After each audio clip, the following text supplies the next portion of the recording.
Hello, everyone. This is Tim Selden. This is Finding the Perfect Match, our weekly webcast, the Montessori Foundation, about recruiting and retaining your ideal families.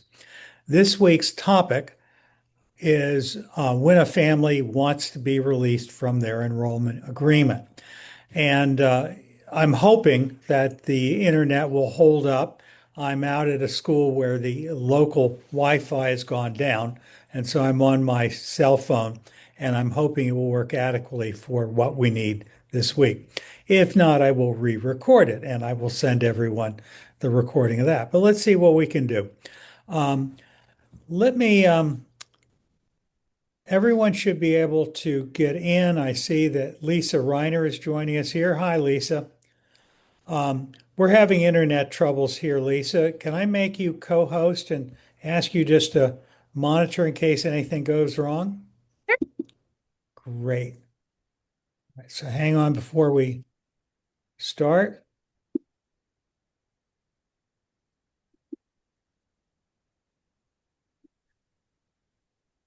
All right, Lisa, you are now co-host. I had a lovely conversation earlier today with your daughter Maya, Lisa, and I think she scheduled a meeting with me when I'm flying Yep. to Australia. So we're going to Oh, reschedule wow. that.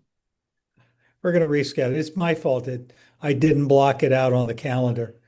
So let me share my screen and I'll take you through this interesting topic that we're covering today, which is what do you do when a family wants to cancel their enrollment contract, but it is valid? So it's one of those tricky kinds of things.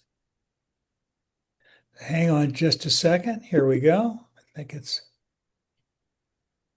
believe that's the right screen. Let me make my floating video panel go away. And let me go to full screen on my thing.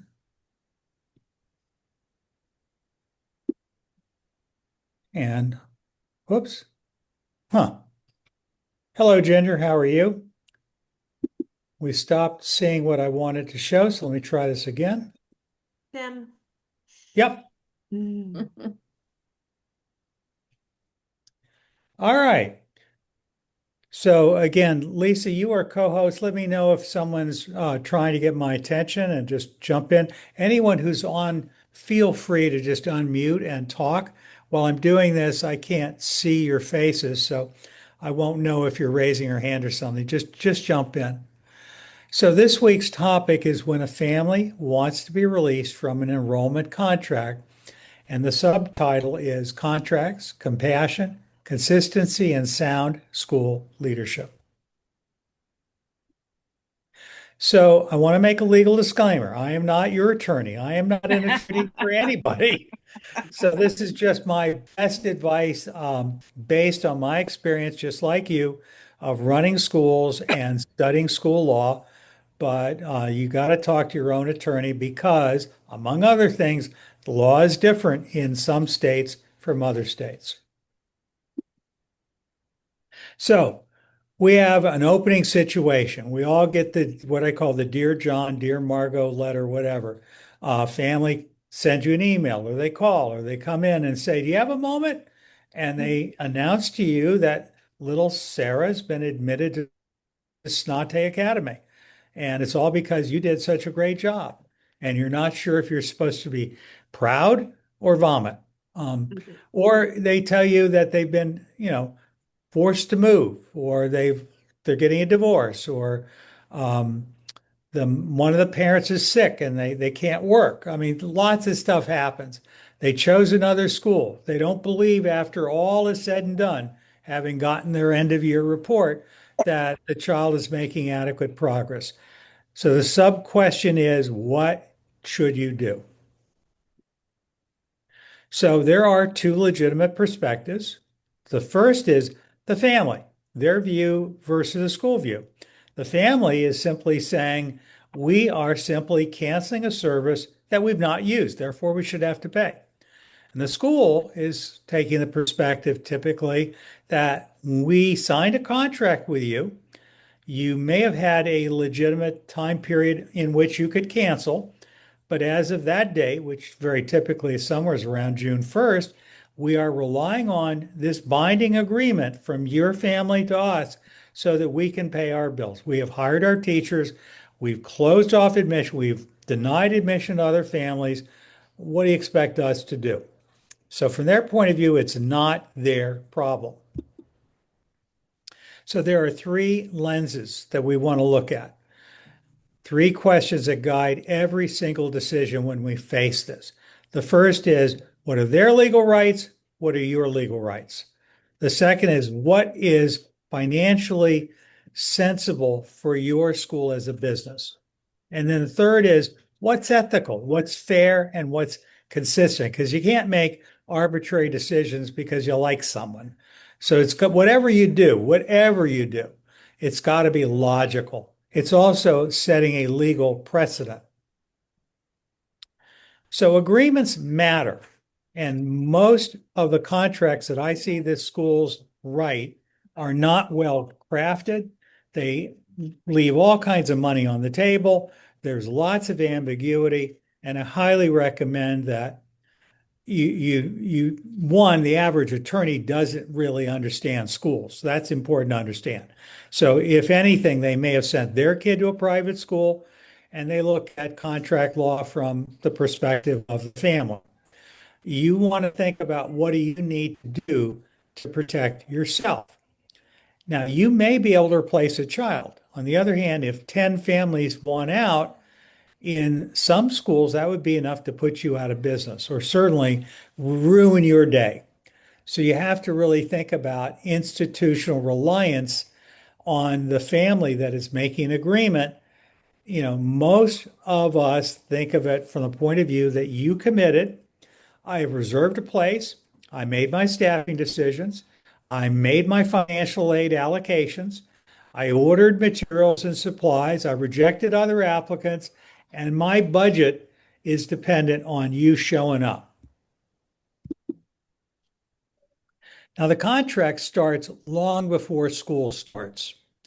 The timeline typically is you offer an agreement, whether it's re-enrollment or initial enrollment, they sign it, you make your staffing decisions, you finalize your budget, you prepare your classrooms, or you start the process, and then school opens and the school obligations begin when they sign, not when they complete the year or not when the school year begins. So I'm going to give you a specific example. My alma mater, the Barry School. The Barry School versus Patch is an actual Maryland case. The simple facts are family named Patch signed a re-enrollment agreement, re-enrollment, not new agreement. On May 31st, the contract went hard. They communicated to Barry, this is back somewheres in the early 2000s, on July 14th that they wanted to withdraw. The child never attended for that year, and the school sought payment of the full tuition. This is a Maryland case study. It's a classic case. And if you're in Maryland, like some of you are, this is the defining law, along with another case I'm going to tell you about. Now, I say that as a fellow head of school. I am not your lawyer, but refer your lawyer to the history of this case. So the Barry School versus Patch, the ruling was that there were liquidated damage clause in the contract, and it was valid. Now, there's the way the Barry School contract was set up, even though the family gave the school notice a month or two before school open, that the school was damaged. The school had no obligation, no separate duty to mitigate the enrollment loss. That's a very, very important concept because I personally don't agree with it. I think we are under an obligation to attempt to mitigate our enrollment loss. That's a general rule in contract law as I understand it. The third is that the court decided the full tuition was owed to the school on clear terms of the contract. And by the way, the contract was originally taken to local court, Montgomery County. The school lost because it made no attempt to mitigate its damages, and they appealed and they won at the state appellate court. Now, having said that, that is specific to Maryland. It's not necessarily going to work in Virginia or Pennsylvania or Texas. So again, you got to figure out what the law is in your state. Now, there's a caution inside of the Berry School victory. A legal win is not necessarily the final answer. For example, the lower courts and the dissent worried about a windfall when enrollment projections were actually met. In other words, the lower court said, well, what if the school said it was going to have 400 kids and they got 400 kids, and therefore this family deciding to leave doesn't do any damage, and the school actually collected the full tuition. But was the loss real? Can collect is not the same as should you collect. There's a second case I want to talk about, and then I'm going to stop and invite you all to jump in here. Sandy Springs Friends School, also in Montgomery County. The facts in their court, and they only went to the trial court in local, county court. They never was appealed. There was an electronically signed agreement with a new family. They'd never been there before. This family had applied for financial aid. When they signed it, which probably was back in March or April, they did not know how much aid they were going to get. They realized they didn't get enough aid, and the family decided, you know what, we can't afford this. The kid never attended. The trial court enforced full tuition and fees, very similar to the Berry School contract. Now, again, keep in mind, it's a trial court result. It is not the same as the highest court in the state. In the case of Sandy Springs, the outcome is a little different because even after they won this case, the school had resigned, a new head came in, and there was very bad press in the Washington Post about this. And the new head apologized to the parent, waived the debt, issued a public apology, and initiated a review of enrollment procedures. The point here is a legal win can become a problem of values. By the way, that's a stock image. That is not the head of Sandy Springs Friend. So you want to begin any of these things with a conversation.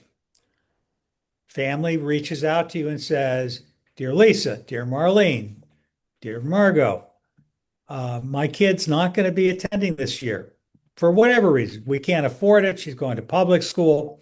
She wants to ride the big yellow bus with her friends, whatever. So the first question they ask is, what happened? When did they know that it happened? What happened? And when did they know? The second question is, what did they understand when they signed the agreement? Did your school do the right thing in writing and verbally to try to help the family to understand what they were signing in that contract? Because a lot of people just sign. The third is, what did the school represent to them? For example, if you had an admissions officer who said, you know what, if you get transferred out of state, the school, I'm sure, will let you out of the agreement. That's an oral contract. So you got to find out, did someone make that kind of statement to them? And then the fourth is this family really dealing with hardship, misunderstanding, or is it just their preference to go to another school? So I'm going to stop sharing. And I got plenty more, but I invite you to jump in here. Anyone ever been through any of this?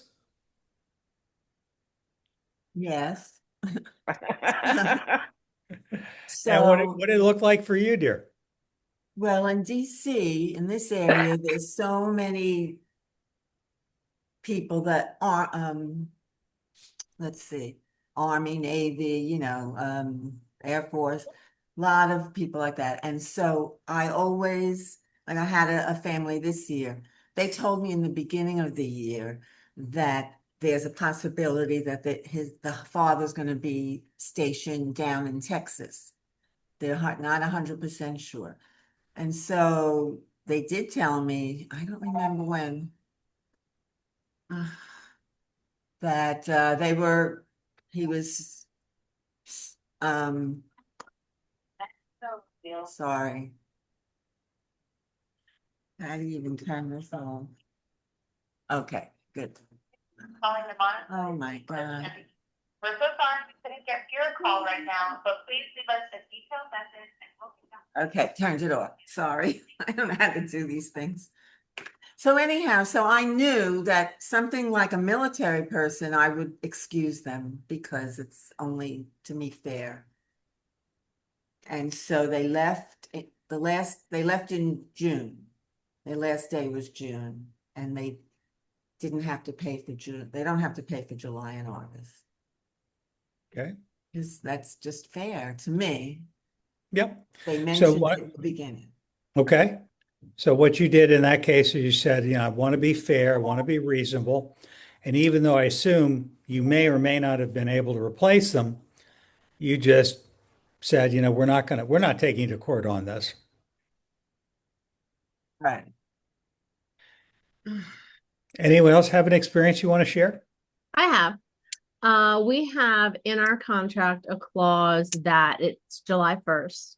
And after July 1st, they're committed to the contract. We also have in the contract until we hit proposed enrollment. So once we hit proposed enrollment, everything other than the deposit can be refunded. Sonia and I just had a conversation. She works, Shirley, my assistant head of school, and does admissions. We had a conversation. I am noticing a pattern. I don't know if anyone else is, that the parents are surprised by some of what's in the contract, not as much as they're questioning the contract, but they're not paying attention to what payment plan they choose or when the payment plan starts. And that's relatively new since we started doing them electronically. So I did talk, Sonia and I just talked last week. I think it was either Monday or Thursday.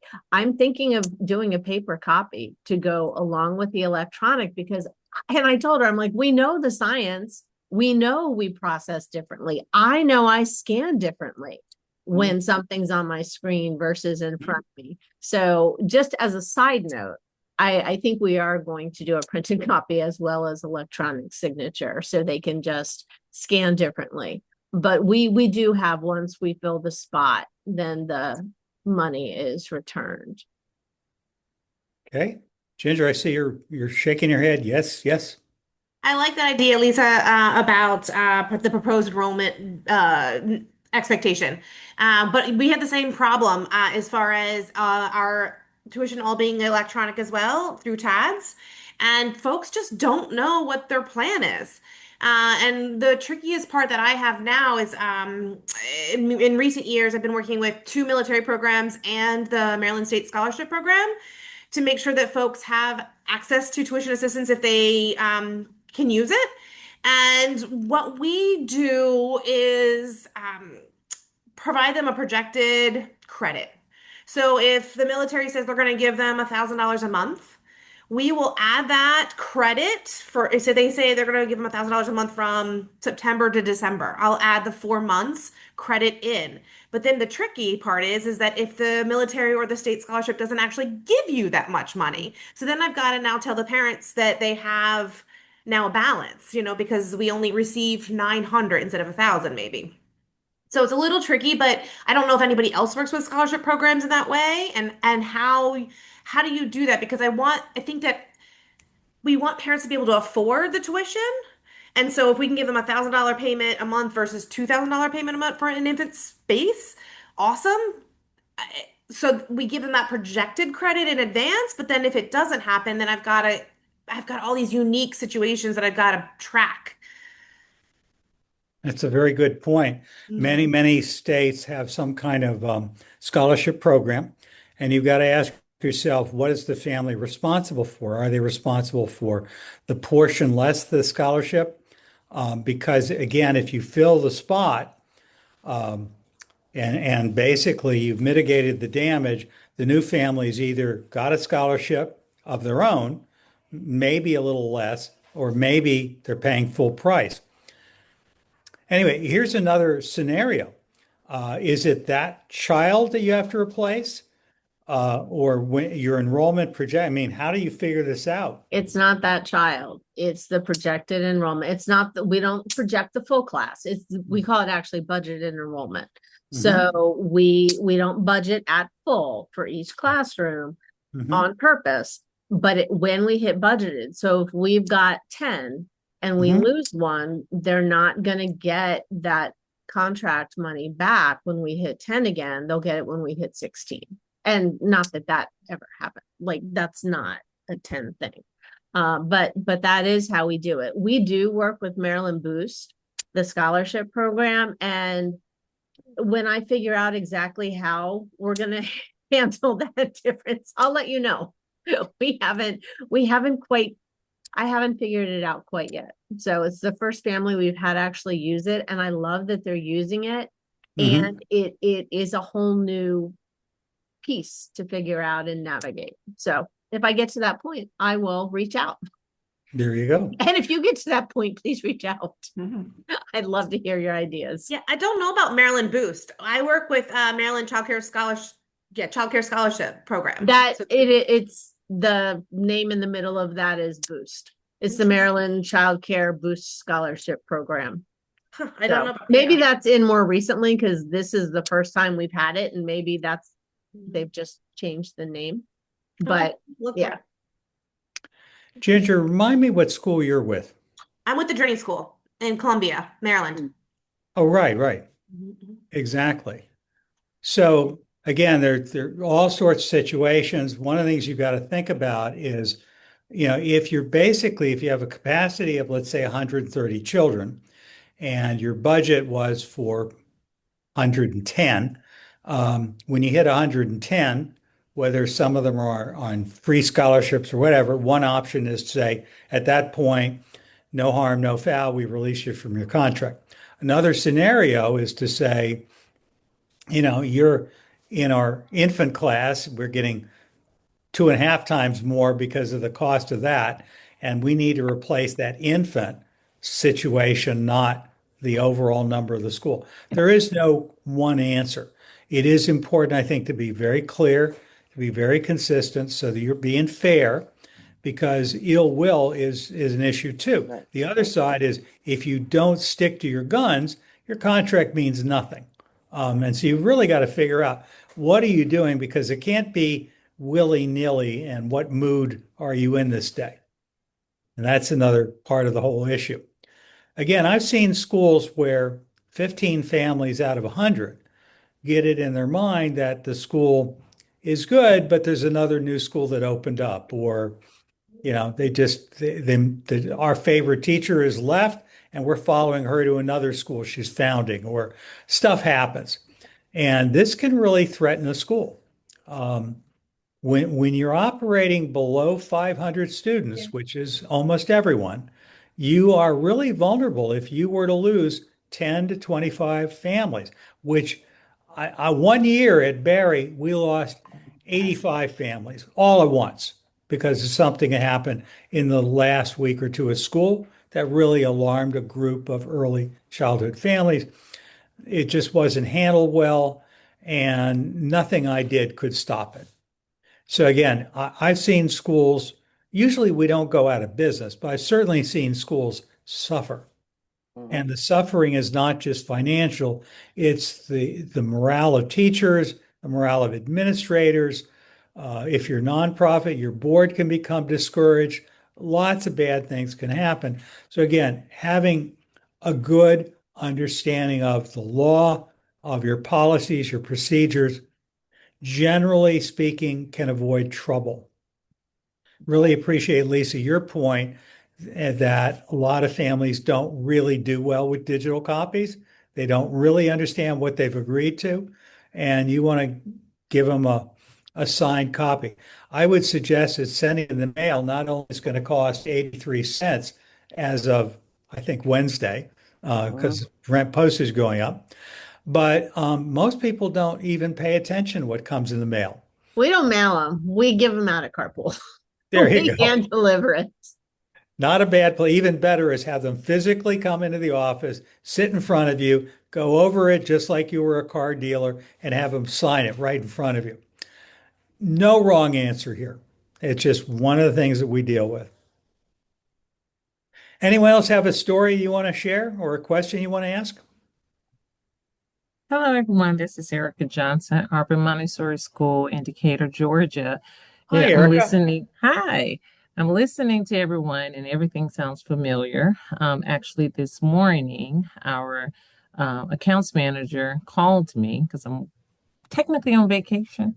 Um, but she had to call me because we have a family. They're not trying to withdraw, but they have been paying tuition since May for this upcoming school year and just really noticed that the tuition increase and sent her a really testy email asking when did this happen? It's an 80% increase, which is not an 80%, it's not an 80% increase. I don't think they realized that they had financial aid last year and they didn't apply for financial aid this year. And you have to apply, and it's in everything that we send to them for re-enrollment. The re-enrollment contract says this: when they choose the level they're going to junior high, it tells them the new tuition rate. They didn't see that. We do it electronically as well. And at the end of the contract, before they submit it, it actually asks them to review, print for your files, so you can have everything. We sent an email at the time from our interim head of school, letting them know that there was an increase. We also include the new tuition rates. So I don't know how much more we can share with families in advance to see that if there is an increase in certain rates, and this year was the percentage was a little higher than it has been in previous years. So we really wanted parents to see that because some families, unfortunately, we were was a fear that we're going to price them out. So we really wanted to be as forthcoming as we possibly can. But my thing is, and in education, you hear all the time reading is fundamental, but is it the generation that's changing, the parents? Do we have to put them in bullet points? I don't know. I don't want to insult anyone intelligence at all, but I just want to be clear with how do we say in glaring lights 2%, 3% tuition increase. Please check, please check, please check. And we do have a family that's trying to withdraw. I know this is long. I'm sorry, I'm be short-winded, but withdraw now. And I had a conversation with the mother because in the contract, because she said, I have till July 25th. Yes, but understand, we put a date in there. If you don't withdraw by July 25th, you will have to pay us the tuition. And she didn't see it, and she knows July 25th is the date, the deadline, and she's 4 days away. But and she has aid. So I can go on with various scenarios about families that have not read. Trust me. So There if you go, anyone, Ginger. Go ahead, yes, Eric. I'm sorry. I oh, have no, a no, thought. I have a thought to add to what kind of Lisa was saying about paper copies. Mhm. One of the things that we've done this last year that creates more work for us, but I think overall is having a good outcome is to have both parents' signatures required on all forms, like all health forms, all school forms, the contracts, because oftentimes you'll get one parent who wants to sign something, but I'm not sure that the other parent's looking at the lingo, right? So we're forcing the double signature. And a lot of times what creates more work for us is that even when it says, parent signature one and parent signature two, the same parent will sign both and we have to reject it, we have to send it back, but it's making a point. Like we want both parents looking at the language and signing. So I don't know if Thanks for that's sharing helpful. it. No, thanks, Ginger. That's great. Um, Anyone else have anything you want to ask or contribute? I might Soren, just good to have add you here. something about the financial aid thing that we do that kind of feels helpful. And we, when a family comes to us and is on financial aid, they sort of go into a group where we're tracking that. And then whenever we're doing re-enrollment, like with their re-enrollment process, we send them the financial aid information and the application so that they have to do it again, so that there's really no like excuse for them to not know that that happened because they were given that application. And we kind of assume that when we enroll them, they're going to be on financial aid unless something really changes in their circumstances. So that is helpful for us at least. Great. Anyone else? Sorry, and remind me what school you're at? Montessori School of Charlottesville. Oh, that's right. Yeah. Okay. Well, then I will go back to sharing and keep going through the presentation because probably this week it's more valuable in some weeks. And you will get a PDF copy.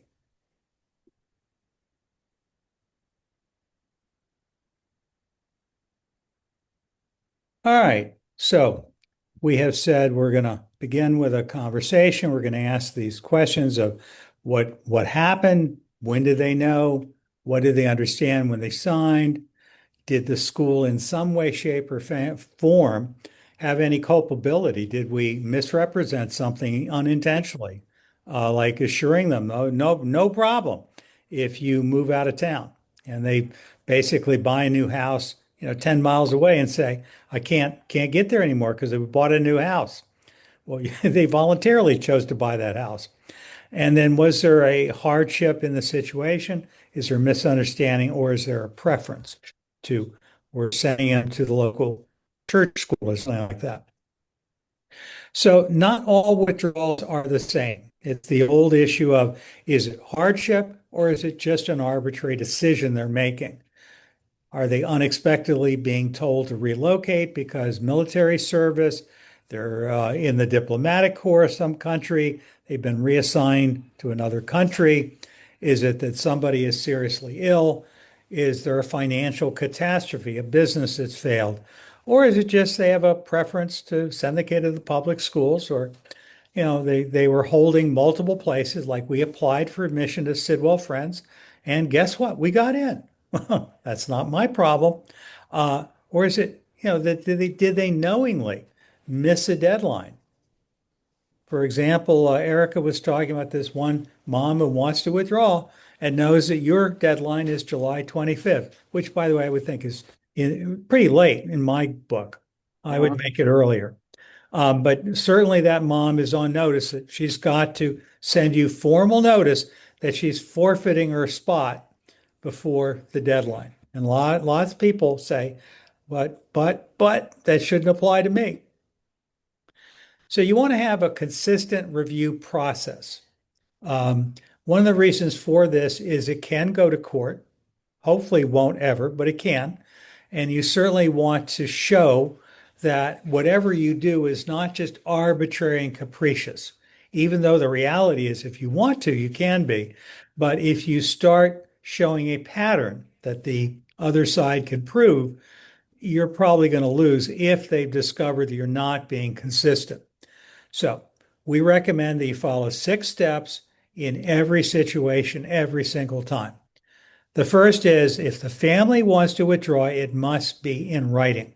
Email counts according to the law, as I understand it, but not verbal. Secondly, you have to look at the contract and you have to look at the correspondence carefully. Really look at what has happened thus far. The third is you have to look at the school's performance record. Did your school in some way fail to meet its obligations? And there are any number of things like that.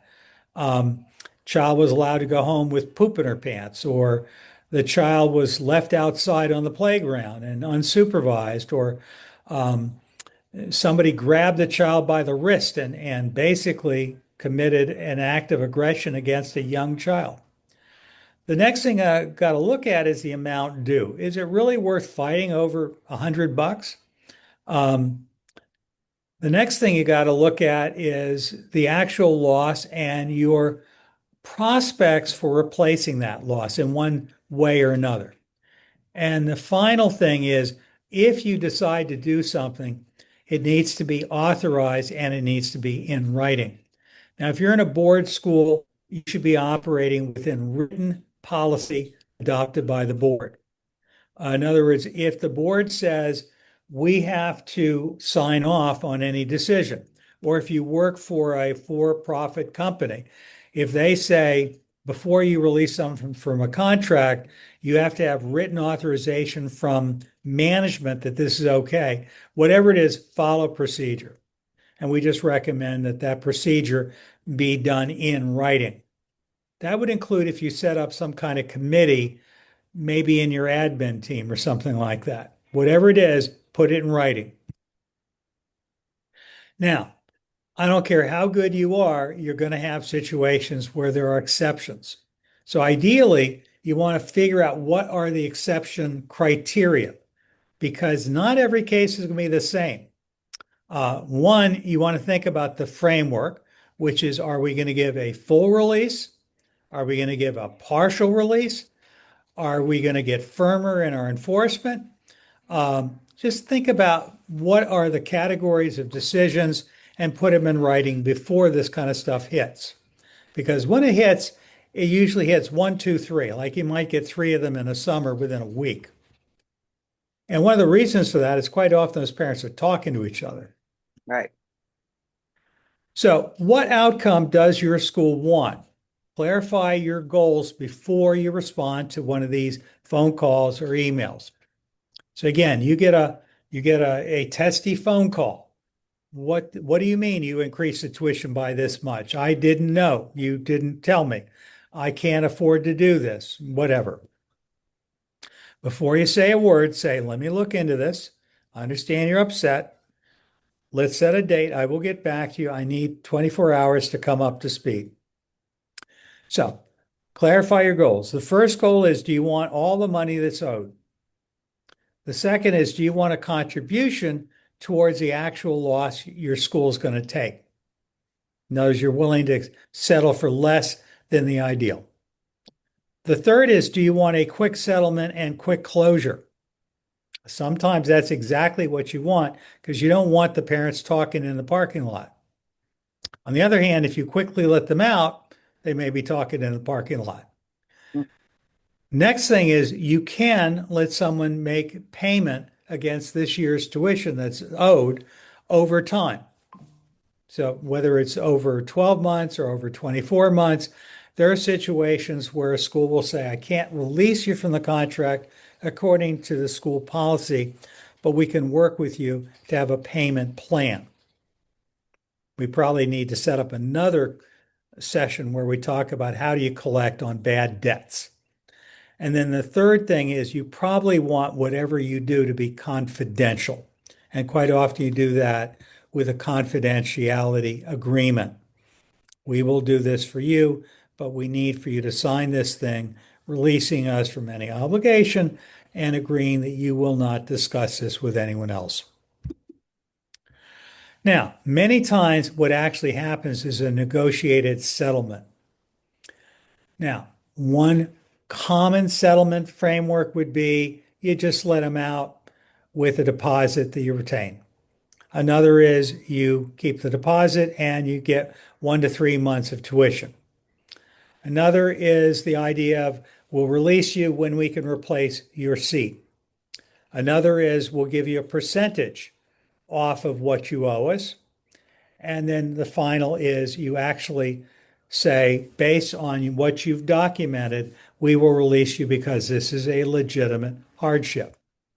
Again, if they give you notice before your deadline, you don't have anything to stand on. They just literally have the right to withdraw. So you want to have an exercise and family withdraws in July. They didn't like the financial aid award that they got. They signed the contract. It's really clear in writing. The place may be refillable. This is a situation I'm going to ask you to talk about. And what I'd like you to do is apply the lenses that we talked about. What facts are missing? What is fair and what precedent will this set? And I'm going to just invite anyone to kick in on that. Yeah, I had some questions. Typically, right now, the way my school does things is that we take a deposit that goes towards full tuition when a family enrolls.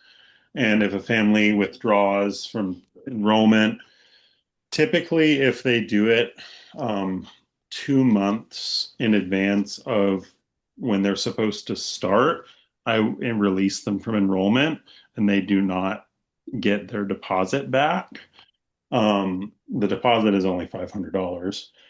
Um, I don't know if that feels like a decent policy or not. I feel like it can be challenging. And then if someone withdraws closer to the time when they enroll, for example, we start in August, if they were to let me know in July that they're withdrawing, I would let them know that I can release them from enrollment once I've filled the space, or if the space hasn't been filled within 2 months, I'll release them from enrollment, but they would owe the tuition for those full 2 months.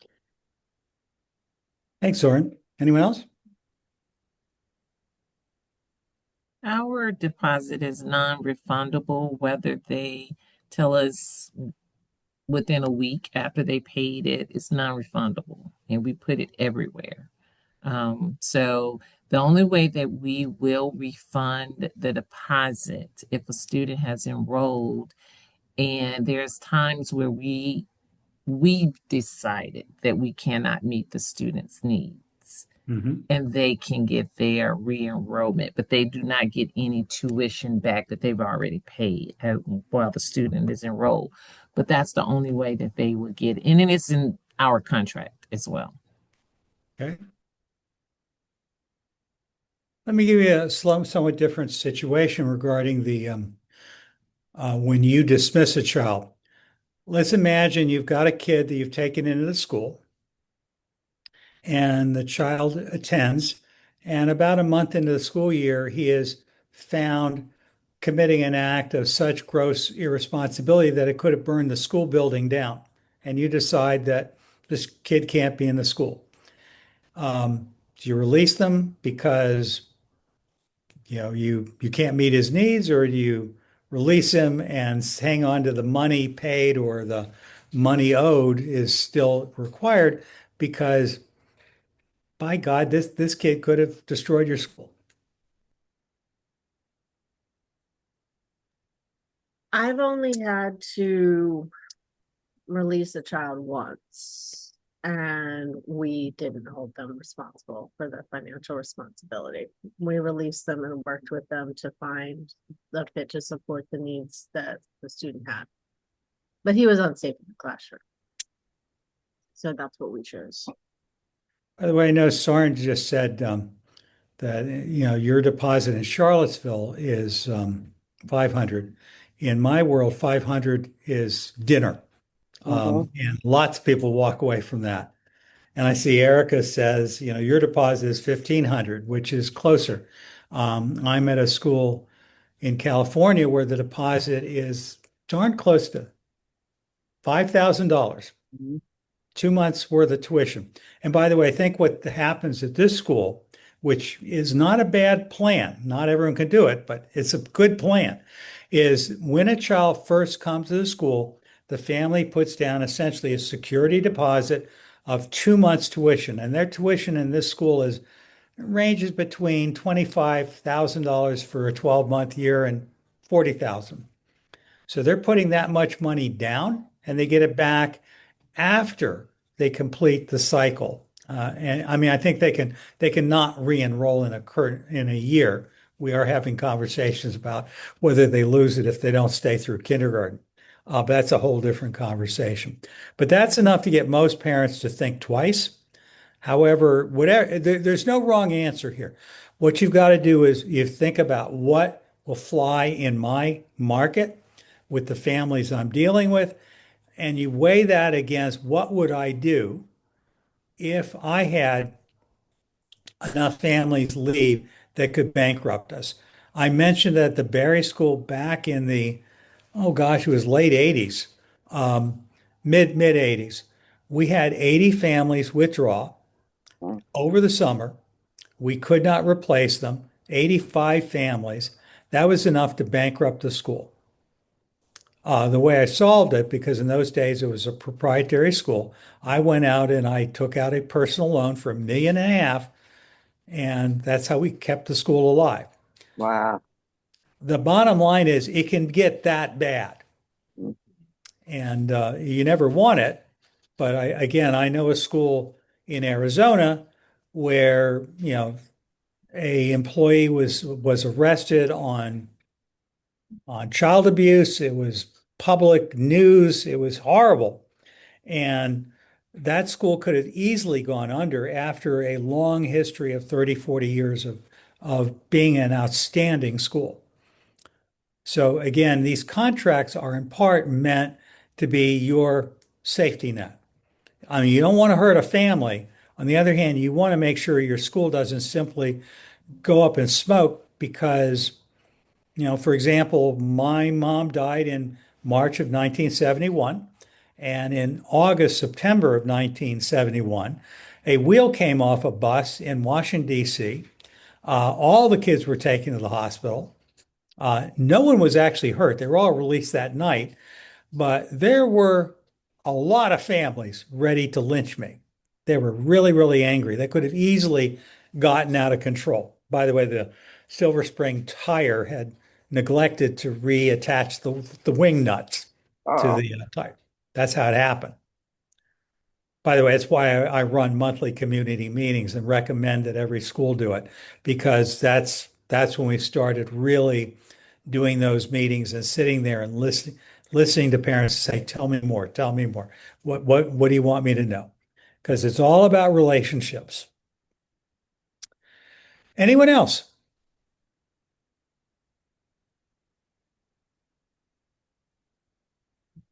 All right, hearing nothing else, I'll go back to the slideshow because I still get into more things such as tuition refund insurance and things like that. Hope this is useful to you all. Mm-hmm. So, Doer's tuition refund insurance policy is probably the best known. There are a number of other companies out there, but the classic scenario that I saw many years ago was that you reach out to one of these companies, you meet with them, you talk to them, you decide whether or not you want to do it. The classic scenario is that the first year, when they have no history of what's going to happen with your school, and by the way, they do look at your history, they usually will demand a pretty high premium. In my day, 5% above tuition was the normal premium they collected. And they usually will say everyone has to pay the tuition refund insurance premium unless they prepay their tuition for the year. The next thing is if someone withdraws, it's not a guaranteed you're going to get all your money back. So, for example, you have to attend school in most of these policies for at least 15 school days, 3 weeks of actual school, or you don't get anything. So you can't simply over the summer say, well, I'm leaving. Next, if you withdraw voluntarily, you get a portion of your money back, and it's only what is unused. So, for example, 15 days out of 180 days, they might say, all right, well, we've got 165 days, and we'll give you 40% of that back since it's you choosing to trigger this. The next scenario is you ask a family to withdraw. Kid smokes dope in the bathroom or attacks another kid or steals from the commissaries, whatever they do. And usually for that, they'll give a higher percentage. Let's say 70% gets refunded of the unused tuition. And then the last one is child is injured or ill, cannot attend school. They usually give 100% back of the unused tuition. So tuition refund insurance is not a bad plan. There are some schools that use it. There are other schools that may self-insure and have policies that are effectively the same as a tuition refund insurance plan. However, it's a pretty hefty price. Any thoughts about tuition refund insurance?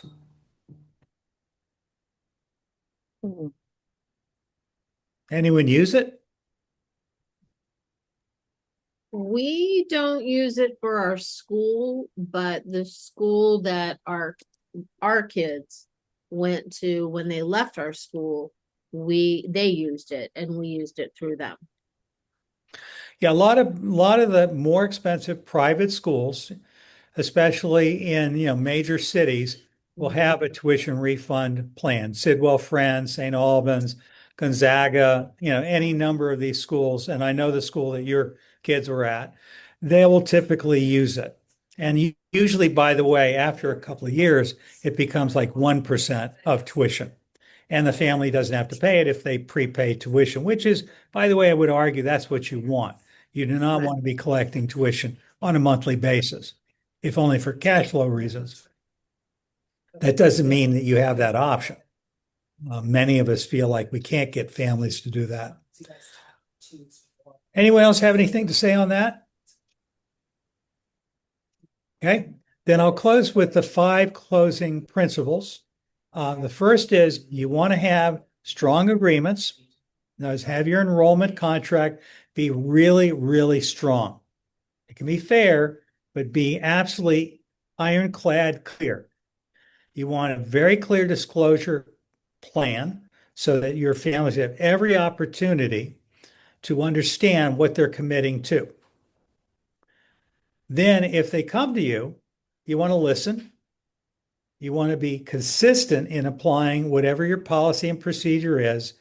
And if you really get a difficult case, and sooner or later you will, have your legal counsel review difficult cases, which to me suggests you ought to have a lawyer who knows your school well enough and knows the state law well enough that they can offer you meaningful legal advice, not just they went to law school and they haven't, really understood the implications of what's involved here.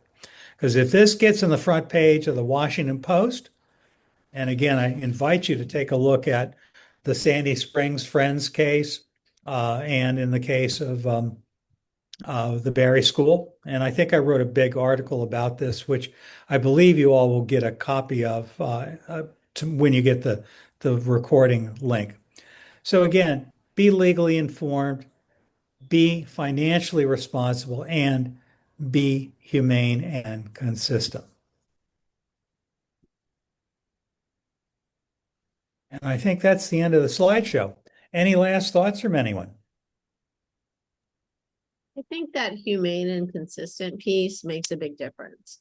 And I've said this in our other gatherings, that piece, that community strategy for breakfast. I think that is one of the things I hold in my head as much as anything that I've heard that I just really hold, because I think it's true. And it got me through COVID, answering consistently, answering honestly, listening honestly, not listening to respond, but actually listening to understand, going to 7 Habits, which I also love. But I think those pieces offer a lot of stability. I think it makes it easier to hold your stand. I think it makes it easier to respond to the other people. I think when it's not easy or comfortable to say, well, here are the number of times that we have sent out the information, in the case from the woman in Georgia. I turned my page, I don't have her name on top of it. But there are times where you have to reiterate when somebody says, you didn't tell us, and you need to find the respectful way to say what you may chippily feel initially, which is, I told you 10 times, how many times would have helped? But to respectfully say, these are the times we reached out. Could you let me know if there's something you missed? Or if there's something we're not seeing? Is the email address accurate? But I think leading with trying to understand and leading with that intent helps keep me grounded, but I think it also helps the situation in general. I love it. Well, one last thought from me, and again, if anyone else has something you want to contribute, please don't hesitate to jump in. The tendency is to over-identify with parents, to feel bad that, we have to charge all this money, and we don't want to be perceived as the bad guys. I would argue that what you want is not customers who resent the fact that you're expensive. I don't care what you're charging, whether it's $500 like Soren's case for a deposit or $1,500 like Erica. I don't care. It's all relative. It's a lot of money, whether you're charging $1,000 a month, $2,000 a month, $3,000. It's a lot of money. Nobody put a gun to their head and made them come to your school.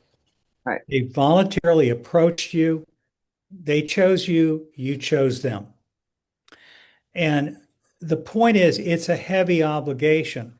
And what you want ideally is a family that comes to you with their heart wide open. Obviously, they have expectations that for that kind of investment, they're going to get really good service, which is a whole different conversation when you're having to work through real teachers who may or may not see things the same way. The bottom line is we want parents to take us seriously, to understand that these enrollment agreements are serious. It's what supports the school. My heart, my time, my child, and most of my discretionary income goes to Aardvark Academy. And that whole idea of we do this as an investment in our child's future, and we do it with our eyes wide open, and we don't operate from resentment, looking for an excuse to get a divorce. That makes your life easier. It makes your teacher's life easier. And it doesn't have a kid caught in the middle between a couple of parents who resent your school and are saying things about you in the car drive to school or from school. We really want people to be on board. And we can't make that happen. Don't get me wrong. I'm just saying that's what we're trying to achieve is partnership. And partnership is based on honest understanding of what's going on, which among other things suggests we probably need to be fairly willing to help parents to understand why it is so expensive to run a school. That's another whole conversation. So on that note, my friends, I think back to 1970s when one of my favorite teachers, Dave Weaver, and his co-teacher said to me, and I think we were charging $10,000 a year. He said, I got 30 kids in my class here in Rothschild Hall at Barry, and I know darn well you are not paying my partner and me $300,000. And you're collecting $300,000. Of course, they didn't know about financial aid or whatever we were really collecting. And he said, clearly, you are not giving me and my partner the majority of this money. They had no idea all the different things that went in. And we were darn happy if at the end of the day, we could pay our bills.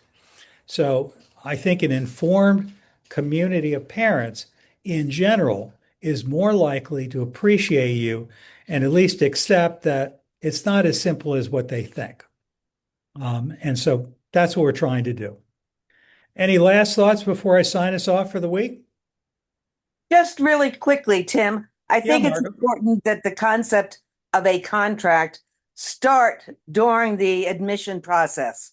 Mhm. It's never too soon to talk about it, since so many of our parents, either this is their first schooling attempt or else they're coming from daycare, which may not have contracts. Secondly, that you use the term contract, not tuition agreement or any other euphemism that may be applied to it, that you use the legal term of a contract. And three, when a problem occurs, that there's one person that handles it. Now, initially, it could be one staff person, and then when it gets to a certain level, it could be head of school. But the consistency of having the same verbiage applied, I think, is important, and to remind the teachers not to get involved in it. All very good points. By the way, this topic is so uncomfortable and so important that I'm repeating this on Thursday at the webinar at 1 o'clock on Thursday. So should you be silly enough to want to hear a second round of it, I will be repeating it. And should you not be so silly, you haven't lost your mind when you see the email come out tomorrow saying, join us on Thursday to talk about this. Same topic. All right, everyone. All part of the Montessori Foundation service to Montessori schools. We want you to be sound, sustainable, financially prudent schools, whether you're nonprofit, for-profit, big or small. We're here to help. Goodbye, everyone. Thank you. Tim, bye, everybody. Thanks for coming. I really appreciate you.